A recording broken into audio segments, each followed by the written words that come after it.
What's up, PFFL fans? Hope everybody's enjoying the Monday night doubleheader and an exciting conclusion to Week 1 of PFFL 2012.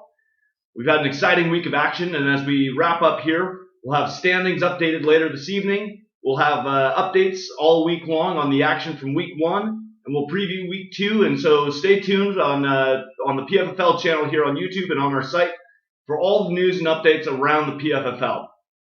Now, before we do anything else, wanted to give everyone a couple of quick heads ups on free agency and trades and break down how all of that works. All right, first let's talk about free agency. So in the PFFL, we use a free agent auction budget system.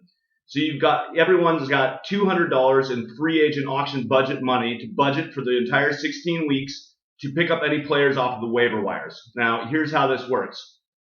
As soon as a player's game has started for that week, they will go on to waivers, and instead of being able to just pick them up directly, you must place a bid for that player in order to pick them up for the following week. So as soon as the opening night game started, anybody from the teams playing opening night went on to waivers, as many of you may have seen, and instead of being able to pick them up, you now have to make a bid on that player in order to get them. Now, there's a couple of unique features that are a little bit different than some of the other sites out there, so we want to make sure everybody understood exactly how this works. Couple things first. One is you can't see what everyone else in your league is bidding. It's a blind bidding system.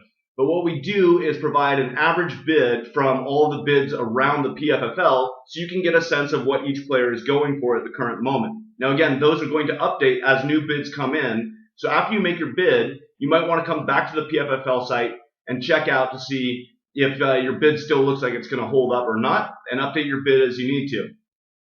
Now, here's another thing that's unique that we do a little bit differently.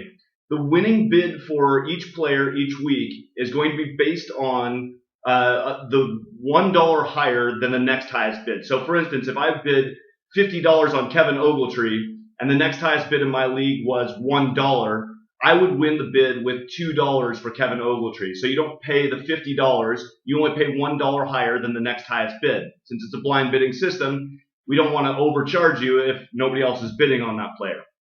So that's a big distinction from Yahoo or ESPN or how some of those other free agent auction budget systems work out there. Now, let's talk timing on this.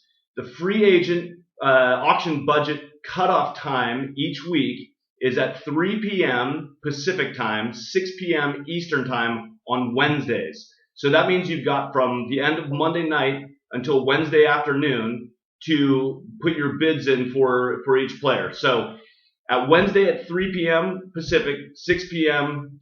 Eastern time, we'll cut off any new bids, and then all of the bids for that week will be processed, and we'll update the winners and losers, let you know if you got the player or didn't get the player, and update the rosters for all of the winning teams.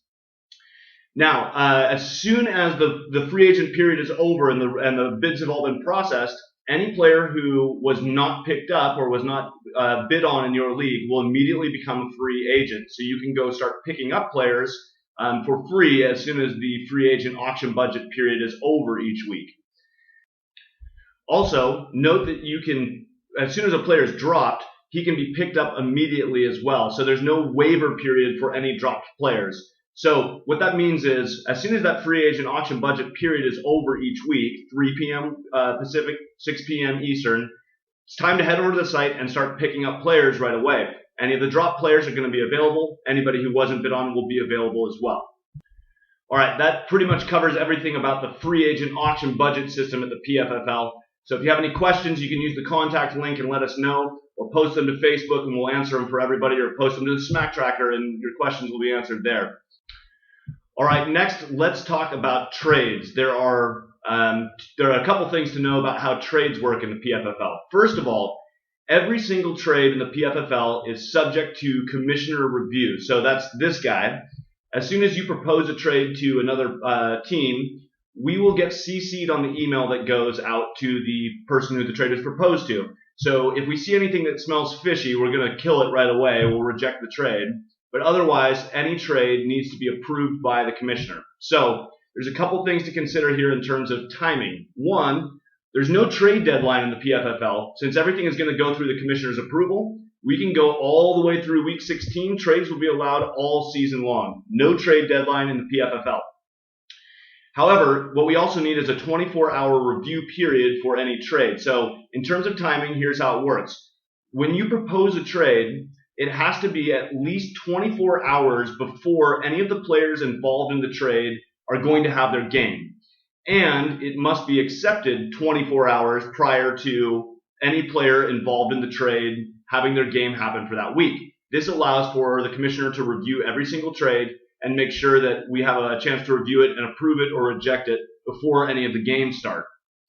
The other thing to note is that as soon as we've gotten within 24 hours of any of the players involved in a proposed trade, if it has not yet been accepted, it will automatically be canceled. So in other words, if the trade is still pending within 24 hours of the time one of the players involved in the trade is going to happen, then the trade will automatically be canceled by the system. Likewise, if for some reason the commissioner did not have a chance to approve or reject the trade by the time the game actually starts, the trade will likewise just be canceled. So what this means also is that trades are always within this week. So in other words, if I propose a trade on a Friday and the other person doesn't approve or reject it until after this week's games, the trade's going to be canceled. It doesn't carry over from one week to the next.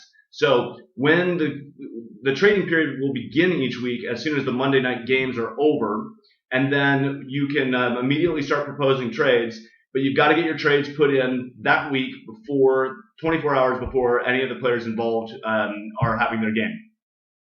Now, one last thing to note, and some people may or may not like this, but all trades in the PFFL this season are going to be either on a 1-for-1 basis, a 2-for-2 basis, or a 3-for-3 basis. It always needs to be an even number of players traded on both sides. Now, obviously, there are some times where you might have an open roster spot and want to do a 2-for-1 trade or that sort of thing. But in reality, most times if you do a 2-for-1 trade, somebody's just going to have to drop a player on the other side anyway. So just throw that player in and tell the person, hey, this is the garbage player. You can just cut them on your side if you don't want that player. So all trades need to be 1-for-1, 2-for-2, 3-for-3. Any questions on that, just let us know as well. All right, so trades will be open soon. Free agent auction budget system is open now. Everybody let us know if you have any questions, but otherwise get after it. Start improving those rosters, and let's get ready for the rest of the season.